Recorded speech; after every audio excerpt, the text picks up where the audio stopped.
Ikaw ba'y nakagawa na ng mga masasamang bagay, let alone krimen, alang-alang sa iyong nararamdamang pagmamahal? Handa ka bang maging demonyo sa iyong kwento, mapasakamay mo lang ang pag-ibig na inaasam mo? Atin pong tunghayan ang ating tampok na kwento para sa araw na ito. Dito lamang po sa inyong paboritong programa, ang Dear Mama Mia.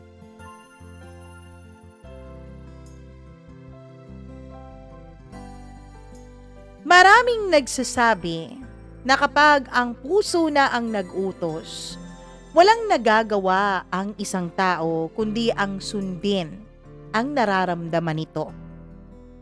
Susundin mo pa rin ba ang puso mo kahit alam mong mali ang dinidikta nito sa'yo?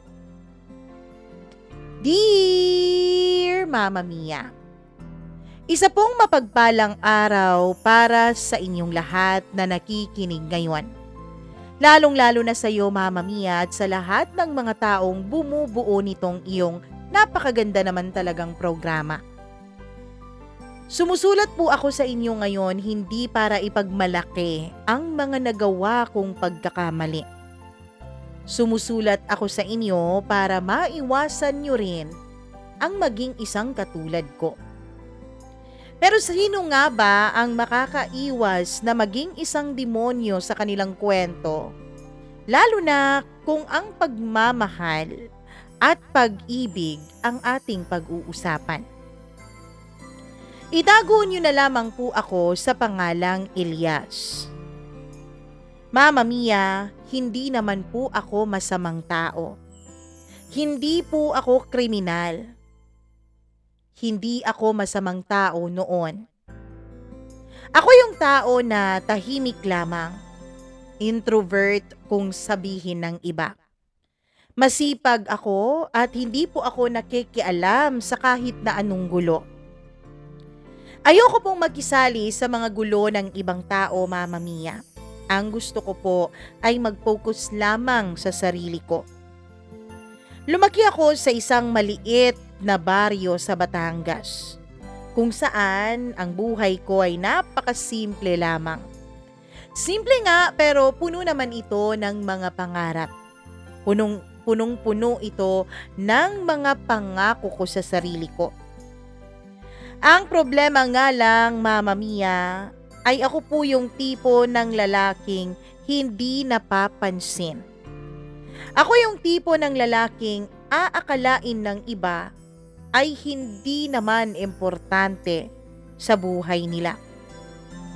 Siguro nga, Mama Mia, dahil na rin sa pagiging tahimik ko, dahil na rin sa pagiging introvert ko. Ang totoo niyan ay palagi na lang po akong nasa anino ng isang tao. Palagi na lang po akong pangalawa sa lahat mula nung aking kabataan. Lalong-lalo na pagdating sa kanya. Kay Ana. Si Ana, Mama Mia, ay kababata ko po. Siya ang unang babaeng minahal ko ng husto. Siya ang unang babaeng pumukaw nitong aking natutulog na puso. Siya ang araw sa aking bawat umaga, ang bituin sa bawat gabi ko. Pero siya rin ang dahilan, Mama Mia, kung bakit ako natutong magdusa at sa huli, natutong gumawa ng isang malaking pagkakamali at kasalanan. Sa murang edad ko noon ay alam ko na pong gustong-gusto ko po si Ana. Siya lang po ang natatanging babaeng gusto ko. Alam kong siya na ang nilalaman ng puso ko. Sabihin man ng iba na napakaaga pa para sabihin ko ang mga bagay na yon, hindi po, Mama Mia. Mata pa lamang ako, alam kong siya na talaga ang gusto ko. Dahil sa tahimik lamang ako, ay nakilala ko po ng husto ang aking sarili. Ang akala ng iba ay tahi-tahimik lang ako pero walang personalidad. Kaya lang, Mama Mia, alam ko po sa loob-loob ko. Unang kita ko pa lamang kay Ana, Siya na ang pangarap ko sa bawat araw. Alam kong mali, alam kong dapat ay nagpo-focus muna ako sa pag-aaral ko. Pero hindi po talaga nawawala sa isip ko sa araw-araw si Ana. Kahit pa hindi niya ako tinitignan ng higit pa sa isang kaibigan, ay lihim po akong nagmamahal sa kanya. Lihim po akong umiibig sa kaibigan ko, Mama Mia. Lihim kong minamahal si Ana kahit sabihin pa ng iba na hindi dapat dahil mga bata pa lamang kami. Pero ewan ko ba, Mama Mia, si Ana talaga ang gusto ko at wala ng iba pa. Ang totoo niyan, ako po ang nagiging tagapagtanggol noon ni Ana laban sa kanyang mga bully. Maliit lang po kasi na babae si Ana. At syempre bilang maliit at iyakin pa nung una ay lagi po siyang nabubuli ng iba naming mga kaklase at kaibigan. Pero kapag pinagtutulungan na siya at nakikita kong umiiyak na si Ana, ako lagi talaga ang tagapagtanggol niya. O tigilan niyo na si Ana, andito na naman yung superhero niya. Naririnig ko pang sabi noon ng mga bully niya kapag nakikita na nila akong dumarating. Handa po akong makipagsuntukan sa iba noon, Mama Mia, alang-alang lamang kay Ana. Handa po akong suungin ang lahat-lahat para sa kanya. Ewan ko, pero sa tuwing pinagtatanggol ko siya, dun po ako nakakakita at nakakaramdam ng kakaibang kasiyahan. Talagang gustong-gusto ko si Ana, Mama Mia. Ako yung sumusundo sa kanya kapag malakas ang ulan. Ako yung nagbibigay ng bulaklak tuwing birthday niya kahit hindi naman niya napapansin. Mama Mia, oo. Mula nung nagdalaga at naging binata kaming dalawa ni Ana ay hindi ko po itinago ang nararamdaman ko sa kanya. Hindi tulad ng iba na natatakot na masira ang friendship, ako po ay handa po ako sa kung anuman ang maging reaksyon ni Ana. Kampante kasi ako noon, Mama Mia. Kampante ako magugustuhan ako ni Ana dahil lagi ko naman po siyang inuuna. Mga bata pa lamang kami, pinaparamdam ko na sa kanya kung gaano siya kahalaga dito sa puso ko. Kaya kampante ako na magugustuhan din ako ni Ana. Pero Mama Mia, kahit papilitin ko ang sarili ko, meron pong isang bagay na hindi ko kayang ibigay kay Ana. At ang isang taong makakapagbigay sa kanya noon ay si Mark. Si Mark, Mama Mia, ay isang lalaking napakataas naman talaga ng lipad at mataas ang tingin sa sarili. Mayaman siya at gwapo at kabaliktaran ko sa halos lahat ng bagay. Kung ako po, Mama Mia, ay napakatahimik na tao, iba po si Mark. Isa siyang karismatikong hayop na marunong sumayaw ng mga salita.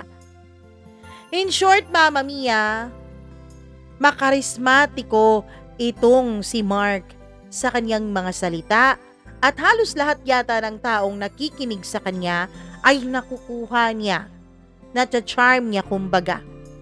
Maliban lamang syempre sa akin. Ako yung nakakakita ng mga hindi nila magagandang nakikita tungkol kay Mark. Ako yung mga nakakakita ng bagay na pilit niyang ikinukubli sa madla. Hindi ko gusto si Mark kahit noon pa. Pero tiniis ko siya, Mama Mia, dahil siya ang pinili ni Ana. Oo, Mama Mia, kahit anong pilit ko, kahit anong pagsusumikap ko, hindi naging sapat yun kay Ana. Wala akong kadating-dating sa kanya kahit pa ako ang naging tagapagtanggol niya mula pa noon. Hanggang kaibigan lang talaga ang tingin niya sa akin, yun ang sabi niya. At si Mark nga ang napili niyang pag-alayan ng kanyang damdamin.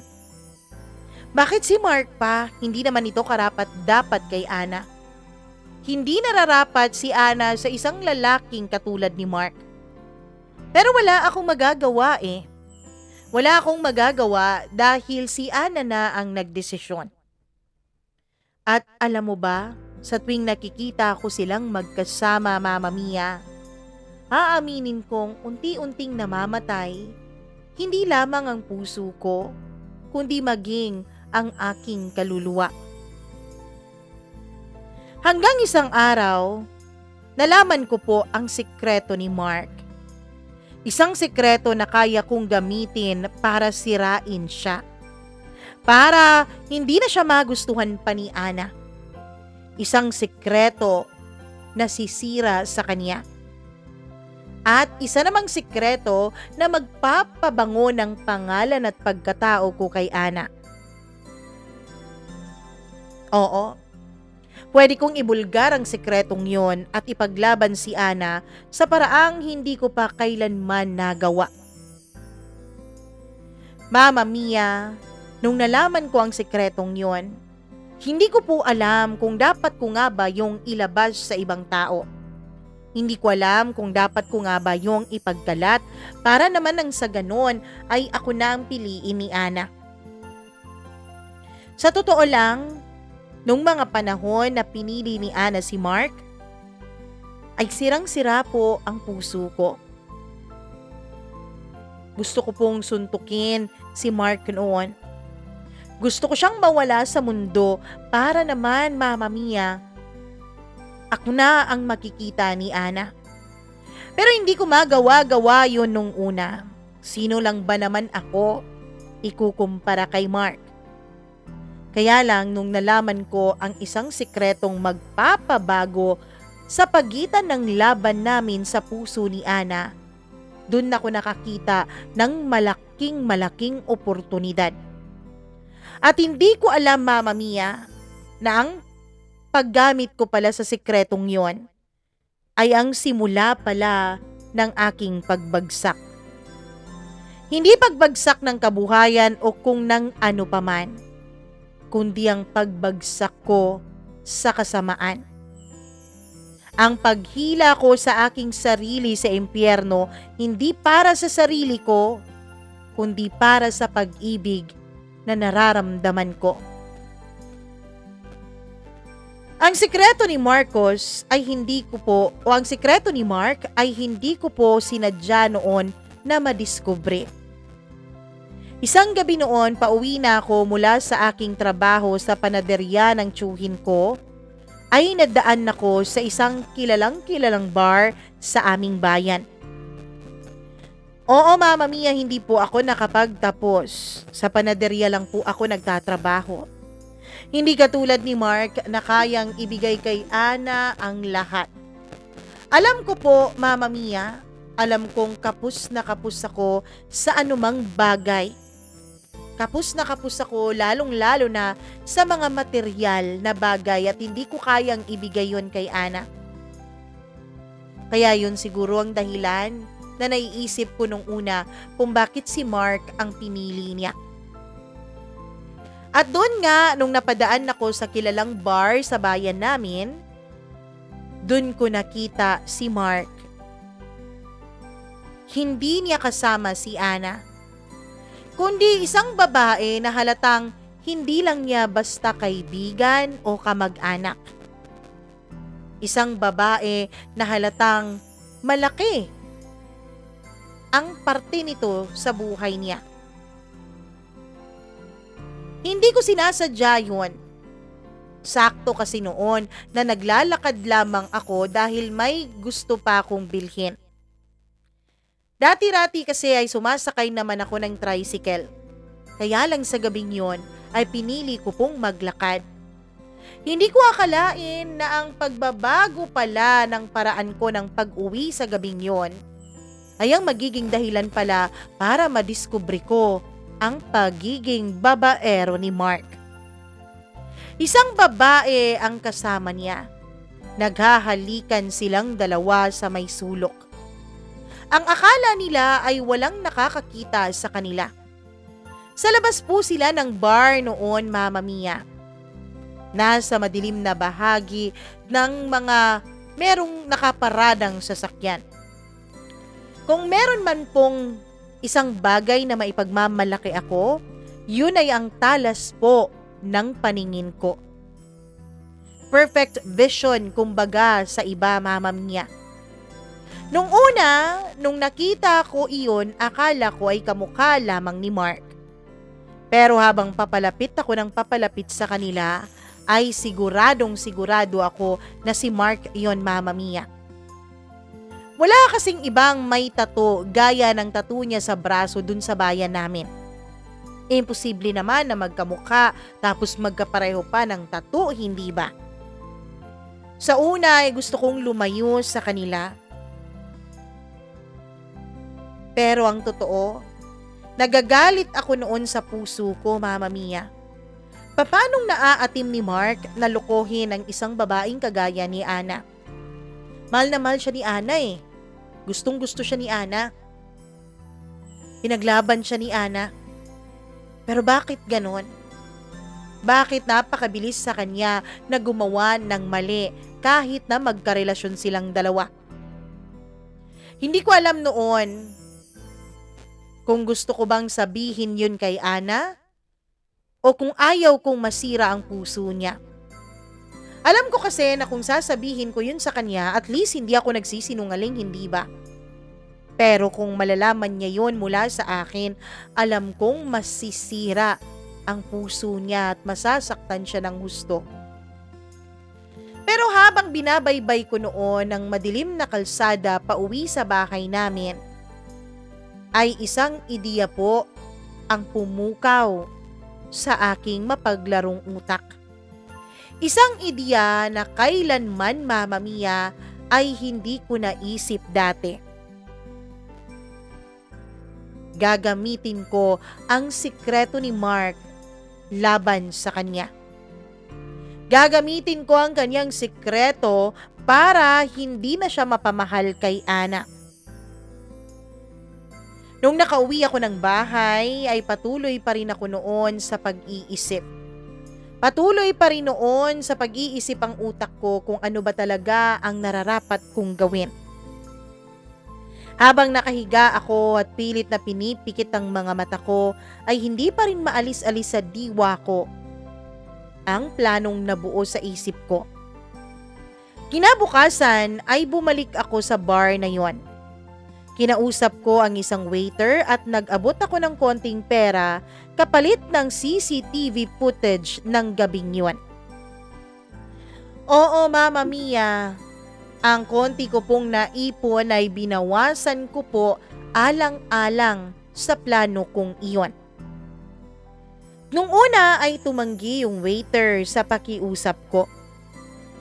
Sorry sir, hindi talaga po pwede. Baka mapagalitan ako ng amo ko. Sige na, wala namang ibang makakaalam nito eh. Tayong dalawa lang. Sabi ko pa. Hindi talaga pwede, sir.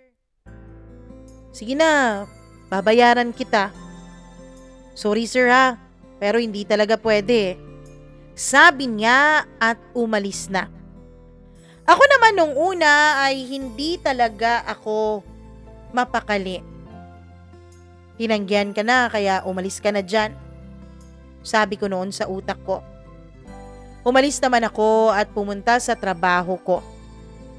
Kinagabihan ay naglalakad pa rin ako noon. At dumaan pa rin ako sa parehong bar na yon. Wala na doon si Mark. Hindi ko na rin nakita ang sasakyan niya, kaya alam kong wala siya doon sa gabing yon.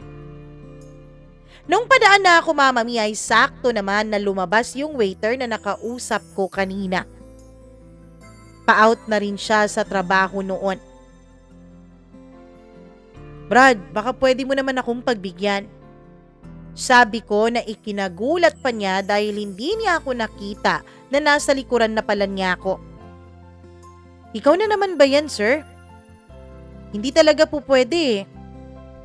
Diba ikaw naman ang nauunang dumating dyan sa bar? Tapos may access ka rin naman, 'di ba? Huwag mong sabihin wala kang access. Meron pero hindi po ako kumukuha ng mga kopya lalo na kapag hindi alam ng may-ari. Hindi naman nila kailangang malaman. Bibigyan kita 1.5. Ayos na ba yun? Mama Mia, nung inilabas ko ang pera, ay nagdalawang isip pa siya noon na kunin ito. Ayaw mo ba talaga? Sige, sa iba na lang ako magpapatulong. Sabi ko at akmang ibabalik na ang pera sa pitaka ko.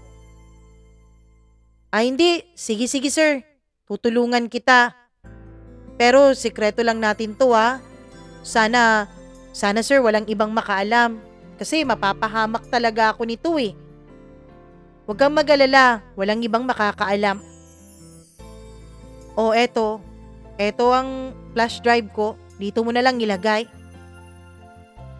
Mama Mia, tumango siya at sabi niya balikan ko na lang daw kinabukasan. At kinabukasan nga, yun ang unang-una kong ginawa. Pagdating ko dun sa bar na yun, kahit hindi pa yun bukas, ay nandun na sa labas yung waiter na para bang inaantay ako. Nung makita niya ako, ay agad kaming lumayo sa lugar kung saan hindi na kami hagip ng CCTV camera. At saka niya inabot sa akin ang flash drive na binigay ko sa kanya kagabi. Sigurado ka bang andito na yon? Oo, andito na yon. Sakto yung oras na binigay mo. Ikaw na sana ang bahalang pumutol dyan, sir, kung ano man ang gusto mong hanapin dyan. Okay, sige. Huwag ka nang mag-alala. Ako nang bahala dito. Bumalik ako ng bahay, Mama Mia. Agad kong binuksan yung luma naming computer at saka sinaksak doon ang flash drive kung saan ay nakalagay ang iskandalong ginawa ni Mark. At nang makuha ko na nga ang kopya, Mama Mia, at klarong-klaro naman talaga sa CCTV footage na yon ang pagmumukha ni Mark, pakiramdam ko ay para po akong may hawak na isang armas. Isang armas na isang pindot ko lamang ay pwede kong sirain si Mark kay Ana. At sa pagkasira niya, alam ko pong malaki ang posibilidad na ako naman ang makita ni Ana. Pero syempre hindi ko kaagad binigay sa kanya ang ebidensya ko. Hindi pa yun sapat. Kailangan kong tiyakin na hindi lang siya mawawala kay Ana. Kailangan kong siguraduhin na ako rin ang mapipili ni Ana sa huli. Kasi 'di ba, sayang naman ang mga effort ko na paghiwalayin sila. Sayang naman ang mga effort ko na siraan si Mark kung ang ending pala ay hindi din mapapasa akin si Ana. Kaya naman sinimulan ko na ang plano ko, Mama Mia. Una, sinimulan kong lapitan si Ana ng mas madalas pa. Nung una kasi, Mama Mia, nung nanligaw ako sa kanya at binasted niya ako, ay lumayo ako sa kanya ng konti, lalo na nung nalaman kong sila na po ni Mark. Hindi naman kasi ako masokista na laging sinasaktan ng kanyang sarili. Kaya lumayo ako sa kanya noon. Nung meron na nga akong hawak na ebidensya laban kay Mark, ay sinimulan ko na ulit na lumapit kay Ana. Siyempre, Mama Mia, ang pagpaparamdam ko sa kanya ay hindi na yung pagmamahal at panliligaw na uri. Pinaramdam ko sa kanya na handa na akong maging kaibigan niya ulit. Na hindi na ako yung dating Ilyas na nanliligaw sa kanya. Na hindi na ako yung dating Ilyas na atat sa kanya. Pinaramdam ko sa kanya na nandito ako bilang kanyang kaibigan. Nandito ako kahit na anong mangyari at handang umalalay sa kanya, Mama Mia. Buti naman, Ilyas, at at naging magkaibigan ulit tayo. Kasi alam mo, sa totoo lang, nasayangan talaga ako dun sa pagkakaibigan nating dalawa eh. Ako nga rin. Sorry ah. Sorry kung lumayo ako sa'yo kasi alam mo naman 'di ba, dati may nararamdaman ako sa'yo. Alam mo, natutuwa ako sa'yo. Natutuwa ako na sports ka lang, tapos ngayon tanggap mo na ang lahat.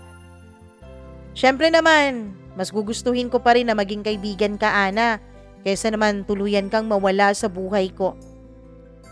Gumiti siya sa akin at mula nga noon ay naging madalas na rin ang pagtatawagan at pagchat-chat naming dalawa. Madalas na rin kaming magkita, magkangitian at magkakwentuhan.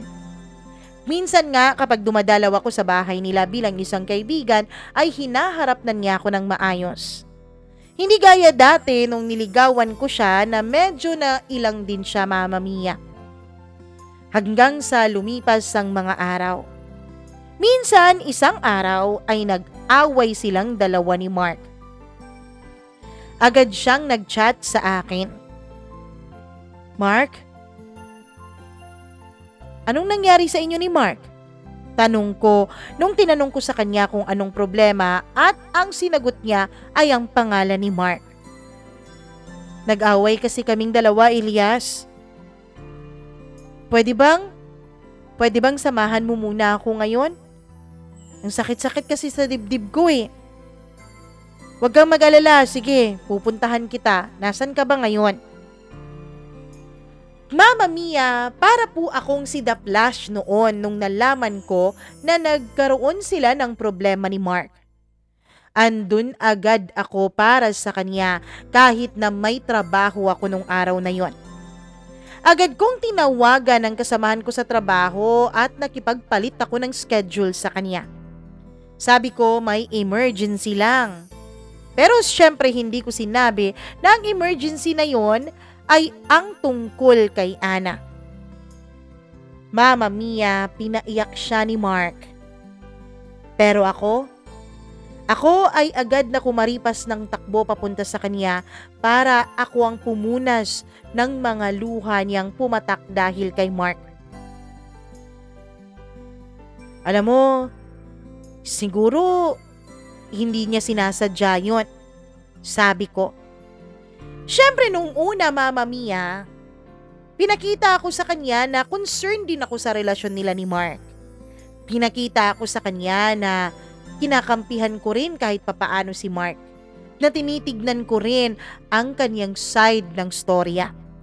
Hindi ko pinahalata sa kanya na atat na ako noon na hiwalayan niya si Mark.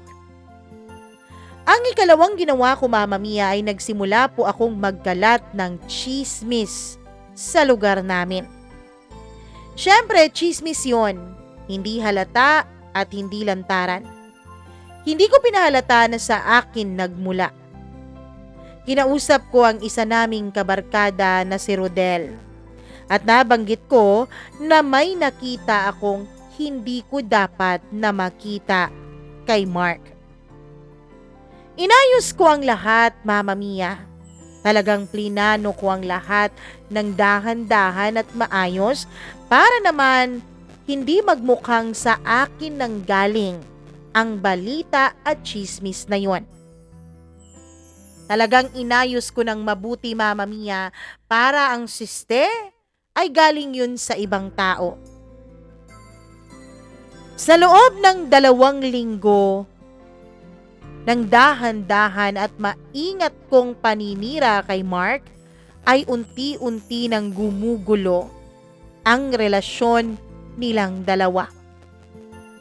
Nahuli ni Ana ang pagbabago ni Mark, ang mga palusot niya, ang pagiging mailap niya, at ang pagbabago ng oras ng uwi nito.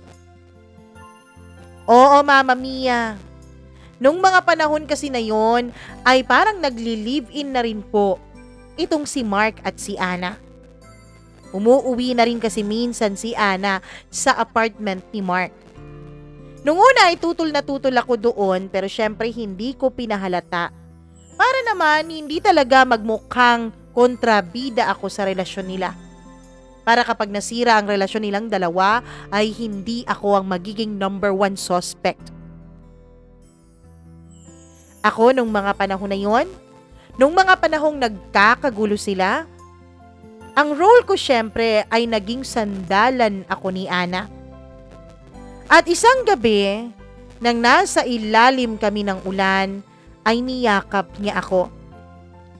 Niyakap niya ako, mahigpit na mahigpit, Mama Mia, dahil masakit na masakit ang nararamdaman niya sa mga away nilang dalawa ni Mark at sa pagbabago nito sa kanya.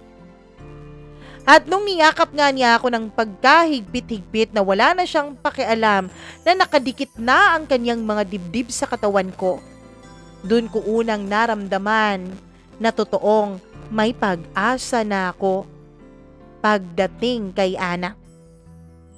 Pero hindi sapat yun, sabi ko sa sarili ko. Kailangan kong tuluyang wasakin si Mark. Wasakin siya sa paningin ni Ana na hindi na siya mabubuo pa ulit. Bago ko ibigay kay Ana ang video ay sinigurado ko munang mahuli niya si Mark sa akto.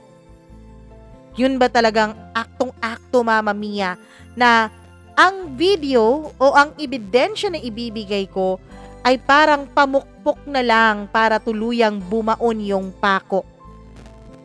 Tinulungan ko si Camille, ang babae sa video.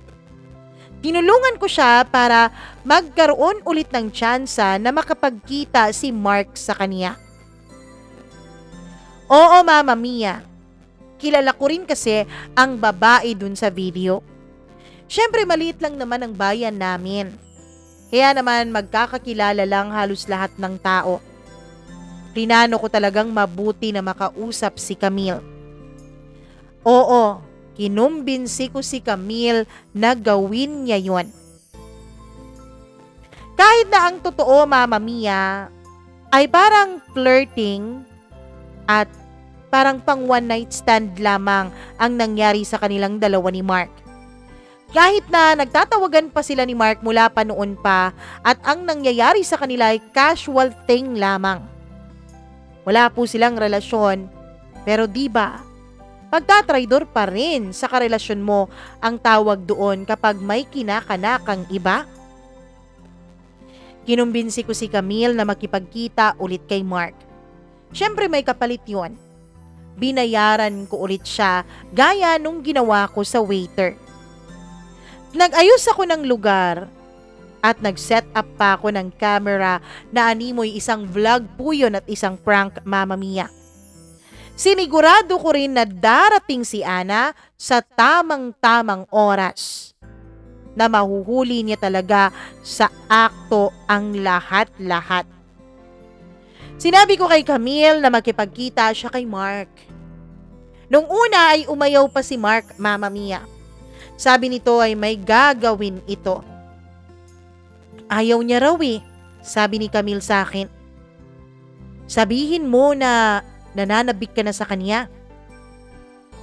At si Mark bilang dakilang manloloko naman talaga ay kumagat din sa plano namin na yun ni Camille. Saktong-sakto ang pagdating ni Ana sa lugar na yon ng aming pinag-usapan ni Camille, Mama Mia. Pagdating niya, tumambad sa harap niya ang lahat-lahat. Nakita niya ang lahat, ang halikan, ang pagtataksil, at ang pagkukunwari. Mama Mia, umiiyak siya noon habang nilalapitan ako. Siyempre ako ang nagdala kay Ana doon. Siyempre, nagpalusot ako, Mama Mia, na may kailangan lang akong kunin o may kailangan lang akong bilhin. Basta yun na yun. Yun na yun eh. At kunwari, hindi sinasadya na makita namin doon si Mark at si Camille na naghahalikan. Sabi ko na nga ba, hindi siya totoo sa akin. Sabi ko na nga ba, niloloko lang ako ni Mark Elias. Sabi ni Ana habang umiiyak, Mama Mia. Siyempre bilang dakilang kaibigan niya raw, ako ang sumalo kay Ana. Ako ang humawak sa mga kamay niyang nanginginig noon sa sobrang sakit na kaniyang nararamdaman. At nang tinitigan niya ako sa mata, sinabi ko sa kaniya, "Patawarin mo ako, Ana. Kung hindi ako naniwala sa iyo na ganong uri ng lalaki itong si Mark. Bakit naman kasi ganyan siya eh? Bakit hindi kanya pinapahalagahan? Ikaw yata ang pinakamahalagang babaeng nakilala ko." Sabi ko noon sa kanya. Titig na titig din sa akin si Ana. Sana ganyan mag-isip si Mark sa'yo, Elias. Sana kasing loyal at kasing faithful mo siya. Sana ikaw na lang, Elias. Nung marinig ko yun, Mama Mia, ay para pong umikot ng mabilis ang mundo ko. Gusto kong magtatatalon noon sa tuwa, pero syempre pinigilan ko ang sarili ko. Pinigilan ko ang sarili ko, Mama Mia. Dahil ayoko na malaman ni Ana na natutuwa ako sa sakit na nararamdaman niya. Sa wakas, nakita na rin ako ni Ana. Sa wakas, eto na at pipiliin na niya ako. Lumipas pa ang mga araw. Tuluyan ang hiniwalayan ni Ana si Mark. Si Mark naman ay paulit-ulit noon na nagmamakaawa kay Ana. Paulit-ulit siyang sinusuyo pero nagmatigas si Ana. At nung nagmatigas na nga siya ay sinabi bigla ni Ana kay Mark na ako na ang pinipili niya. Na ako raw ang nararapat sa kanya. Isang lalaking hindi siya lolokohin at isang lalaking hindi magsisinungaling sa kanya at hindi siya sasaktan. Nung totoo, Mama Mia, nung marinig ko yon ay medyo may konsensya pong kumurot sa puso ko.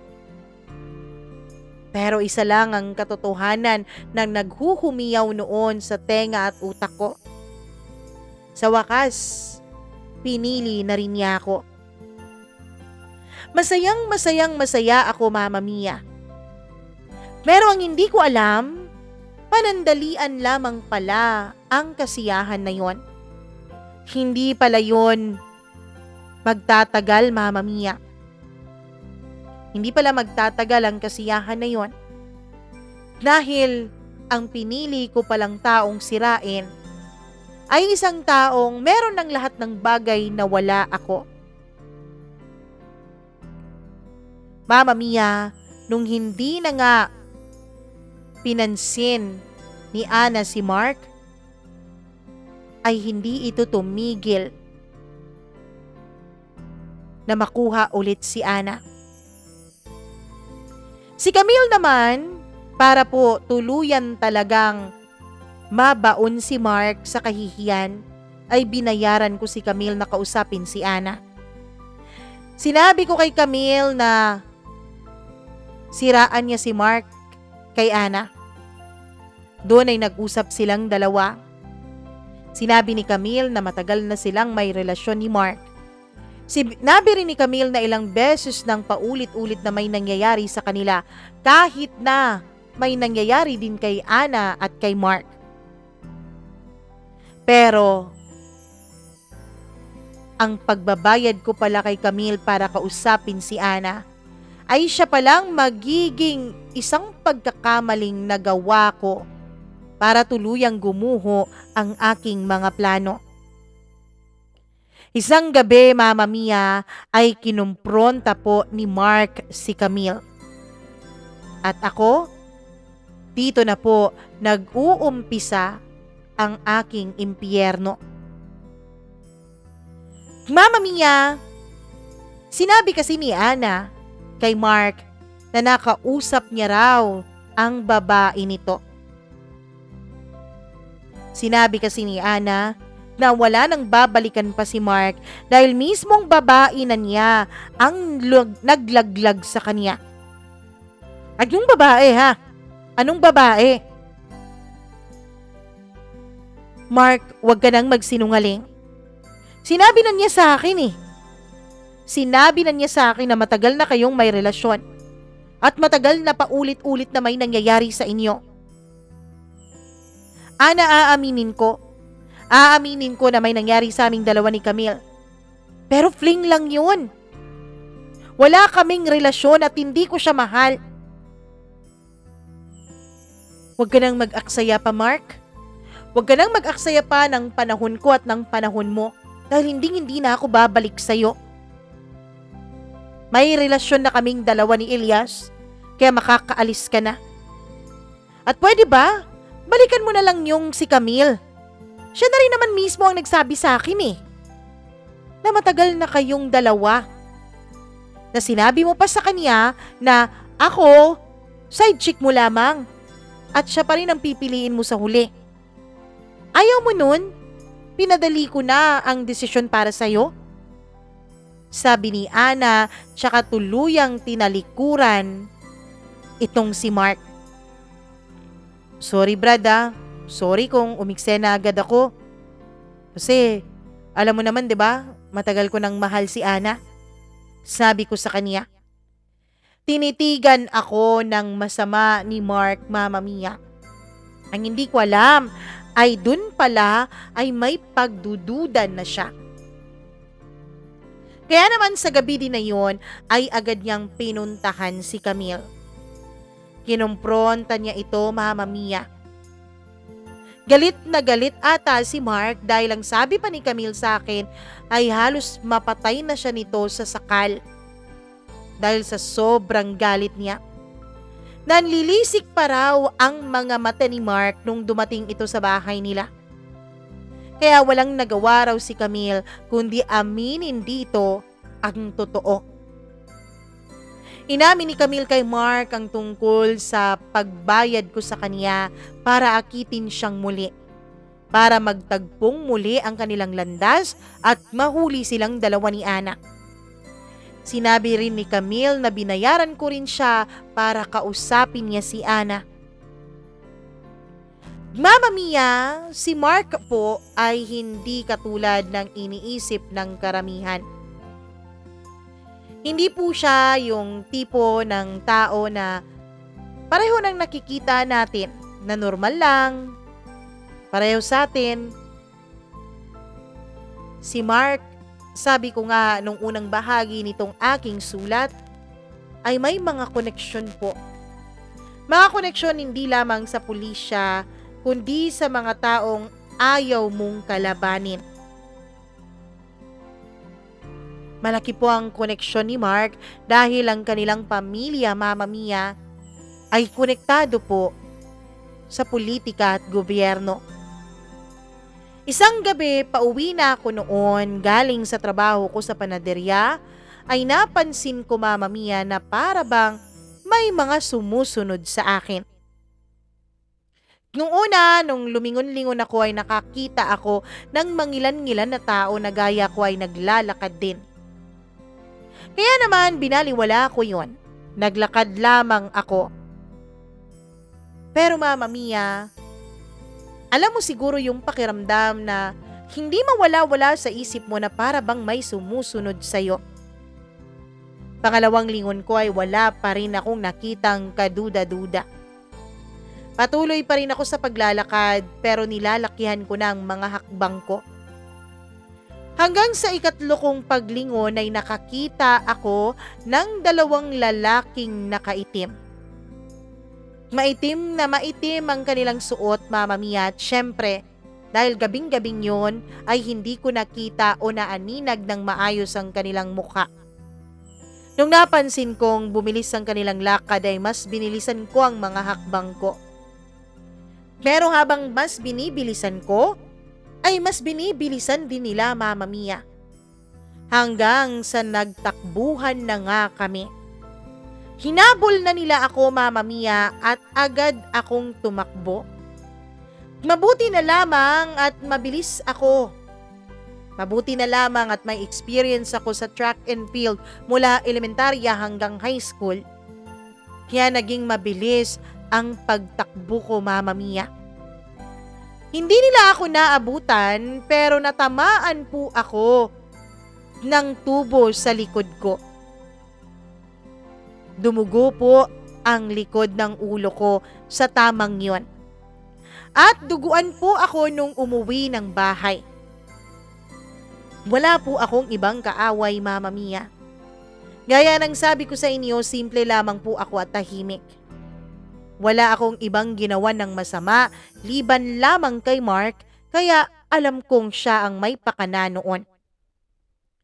Siyempre, Mama Mia, hindi ko sinabi kay Ana ang tungkol doon. Dahil kapag sinabi ko yun ay magkakaroon ng komprontasyon at alam kong maaari akong mapahamak, lalo't alam ko na inamin na sa kanya ni Camille ang lahat. Hindi ko kayang maging magulo pa ang sa aming dalawa ni Ana nung mga panahon na yon. Pero Mama Mia, habang hinihilom ko noon ng palihim ang mga sugat sa katawan ko, doon ko rin unti-unting naiisip, unti-unting sumasagi sa aking isipan ng tanong na, tama ba ang lahat ng ginawa ko? Oo nga't alam kong mali nga talaga si Mark dahil niloloko nga naman niya talagang totoo itong si Ana. Pero tama bang mangialam ako sa relasyon nilang dalawa? Ang pagmamahal ko ba kay Ana ay dahilan para sirain ko ang buhay ng iba? Muntik pong mamatay noon si Camille. Muntik pong wakasan ni Mark ang buhay niya sa sobrang galit nito. Buti na lang talaga at hindi napahamak si Camille, Mama Mia. Pero bawat sundot ng konsensya ko sa akin at bawat tanong na pumapasok sa utak ko ay natatabunan po yun ng isang katotohanan. Mahal ko si Ana. Mahal na mahal ko siya at sa ngalan ng pagmamahal ko sa kanya ay handa akong maging masama. Handa akong gumawa ng masama para sa pagmamahal na yon. Mama Mia, buti na lang talaga at hindi naman nagsumbong si Mark kay Ana dahil hindi na siya pinapakinggan nito. Hindi na siya iniisip nito. Kapag lumalapit si Mark ay talagang ipinagsisigawan na ni Ana na wag na itong lumapit sa kanya. At hindi lang din po yun ang una at huling pagkakataon na may nagtangka sa buhay ko. 3 beses po akong nasugatan dahil sa mga hindi ko kilalang mga lalaking sumusunod sa akin. Pero syempre lahat ng yun ay hindi alam ni Ana. At hindi rin ako makapagsumbong sa pulis dahil kapag nagsumbong ako, alam kong kailangan kong magsabi ng totoo. Kaya nanahimik ako, Mama Mia. Ang ginawa ko ay bumili na lang ako ng isang patalim bilang aking proteksyon. Malihim kong bitbit ang patalim na yon kahit saan man ako magpunta. Pero nung nakabili na ako ng patalim ay tsaka naman tumigil ang mga banta sa buhay ko.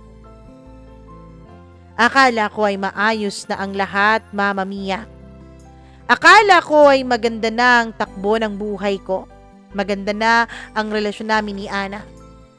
Akala ko sa wakas ay nagbunga na rin ang mga sakripisyo ko para sa kanya. Ang mga sakripisyo ko para lamang makamtan ang kaniyang pagmamahal. Pero hindi ko akalain, Mama Mia. Hindi ko akalain na sa dinami-dami ng sinakripisyo at ginawa ko, ay mawawala rin pala sa buhay ko si Ana.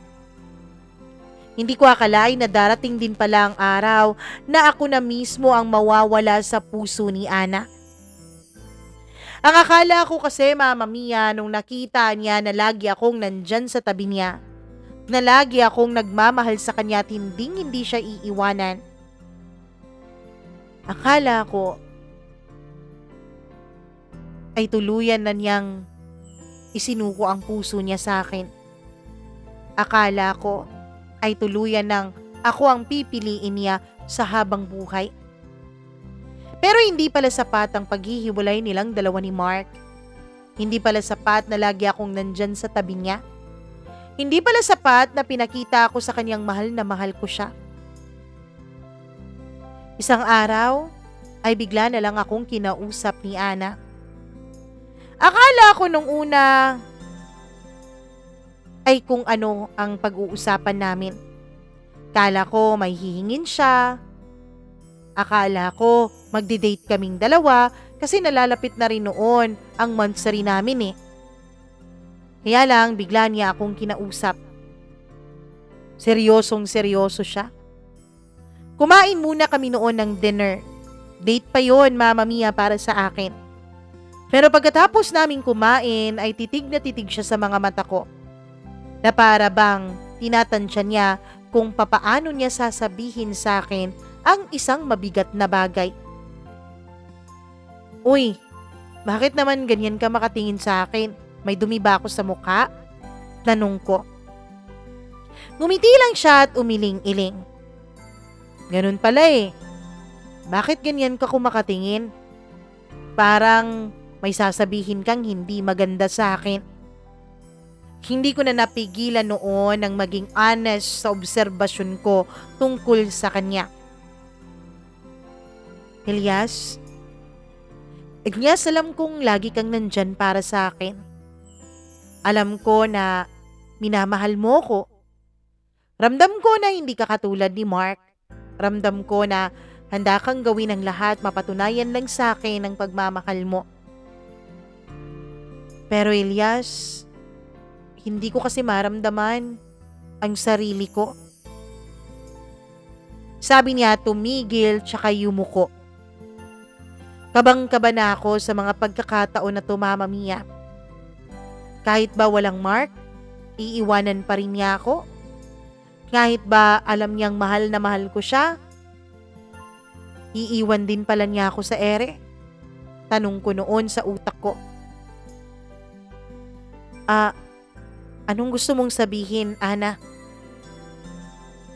Elias, parang hindi ko na kilala ang sarili ko eh. Ang dami-daming nangyari. Niloko ako ni Mark. At lalaking akala ko makakasama ko habang buhay. Pinagtaksilan niya ako. Nilapitan pa ako ng babae niya. Tapos naging tayong dalawa sa isang iglap.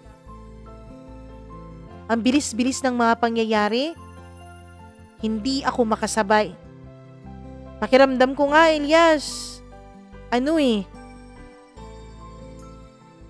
Parang nawawala ang sarili ko. Hindi ko na kilala ang sarili ko eh.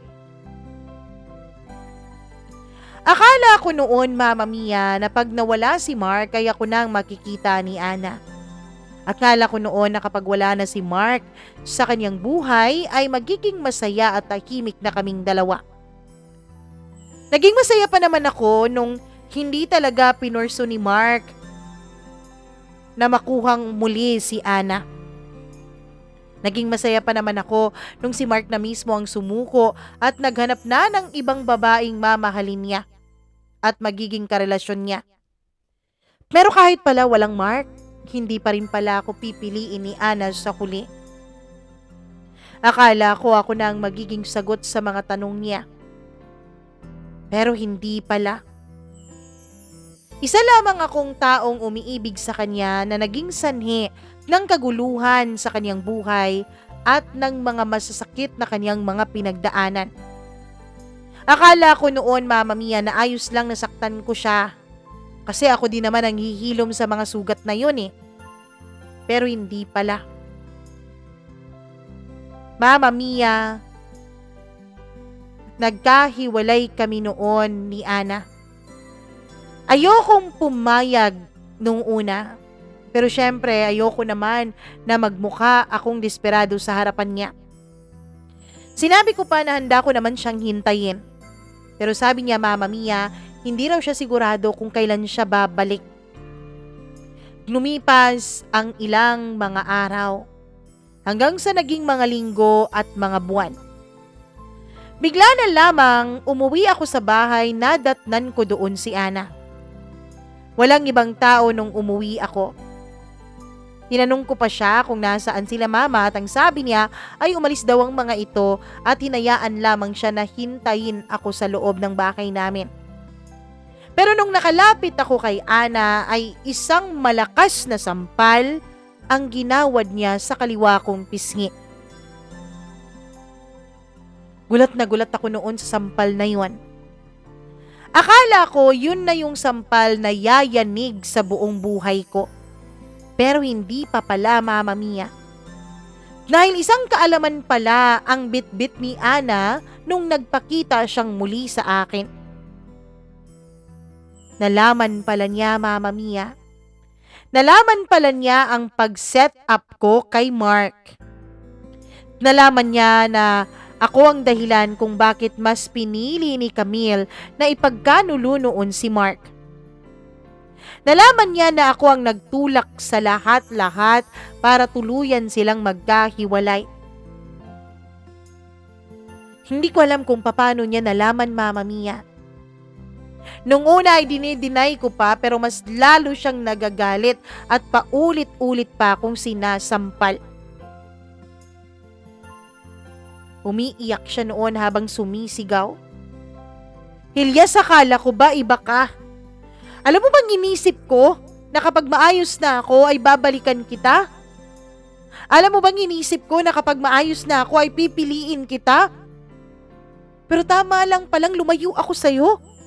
Dahil ikaw pala ang demonyong tuluyang sumira ng buhay ko.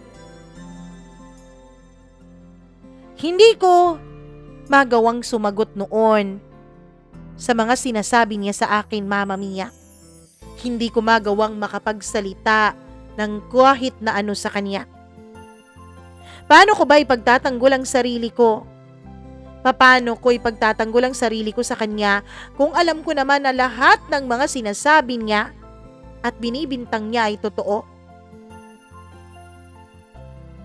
Kung alam ko naman na lahat ng yun ay nagawa ko dahil sa pagmamahal ko sa kanya. Lahat ng kasinungalingan, lahat ng pagmamanipula, lahat ng paggamit, pagbayad at kung ano-ano pa, lahat ng yun ginawa ko. Ginawa ko ang lahat ng yun para sa iyo, Ana. Para sa akin, ha? Para sa akin, Ilyas? Oo, para sa iyo. Hindi mo ginawa sa akin yun. O hindi mo ginawa sa akin yun para sa akin, Ilyas. Kundi para sa sarili mo. Napaka-selfish mo, Ilyas. Sapat naman na sana na nagsumbong ka sa akin tungkol sa ginagawa ni Mark eh. Pero yung manipulahin mo ang lahat?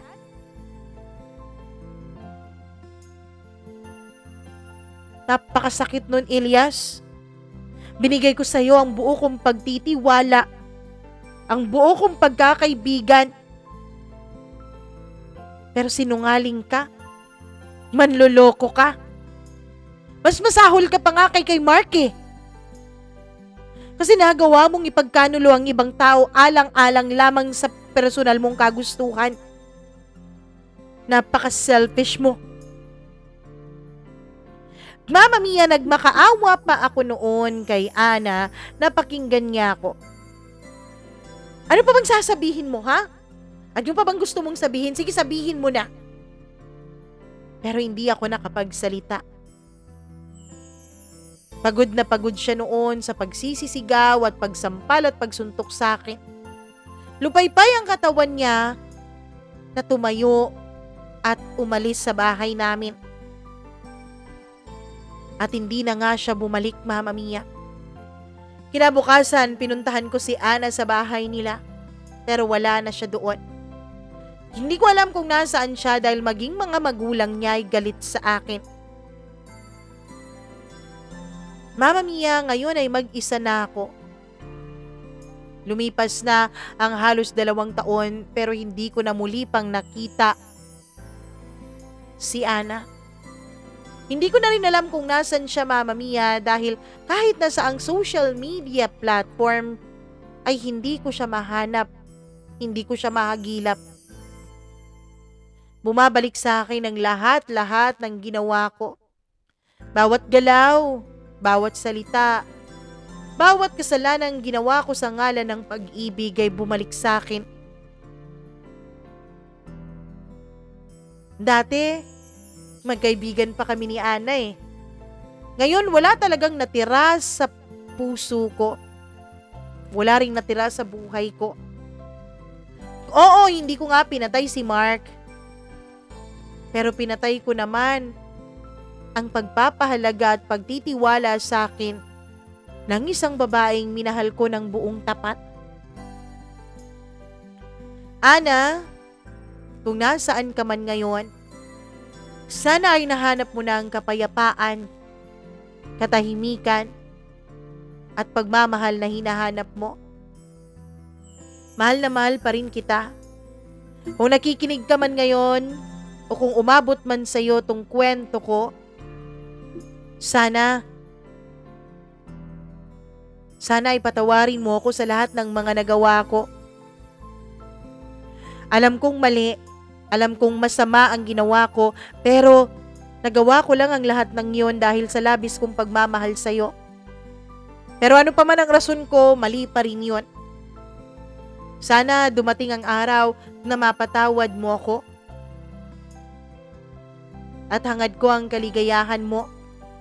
Hangad ko rin na pagbigyan ako ng pagkakataon ng may kapal na makausap kang muli at maging magkaibigan ulit tayong dalawa.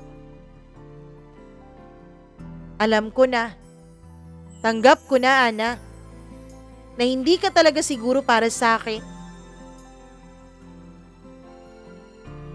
Ganun pa man ay maraming salamat dahil sa maikling panahon na nagkasama tayo at naging tayo. Kahit na alam kong hindi mo ako mahal sa mga panahon na yon, ay naging masaya ako. Ako si Elias. Hindi ako masamang tao noong una. Pero sa ngalan ng pag-ibig, naging demonyo ako. Naging demonyo ako na ginawa ang mga makasasariling bagay. Kaya lang sa huli, wala pa rin naman akong nakuha. Wala akong ibang napala kundi ala-ala ng isang pusong nilamon ng dilim. Hanggang dito na lamang, Mama Mia, at maraming salamat po kung sakali mang maiere itong sulat ko. Lubos na nagsisisi. Elias.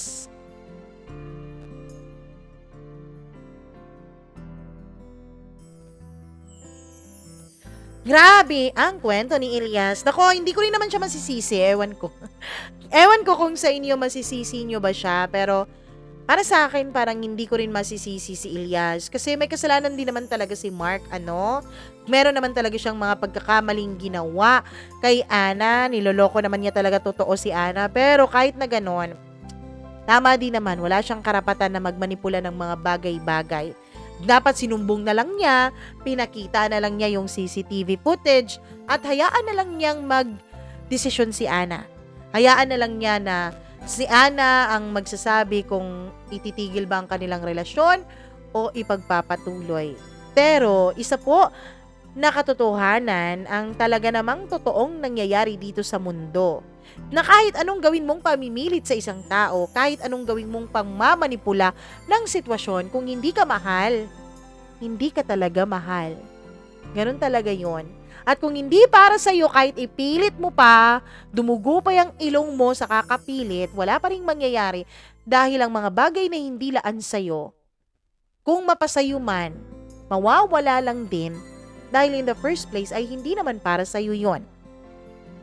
Kaya naman, ako sana'y may natutunan tayong lahat mula sa naging kwentong ito ng ating letter sender na si Elias. Ayun, sana natutunan nyo ang maging mapagpalaya sa pag-ibig, mapagparaya, at huwag manipulahin ng kahit na sino. Ganun.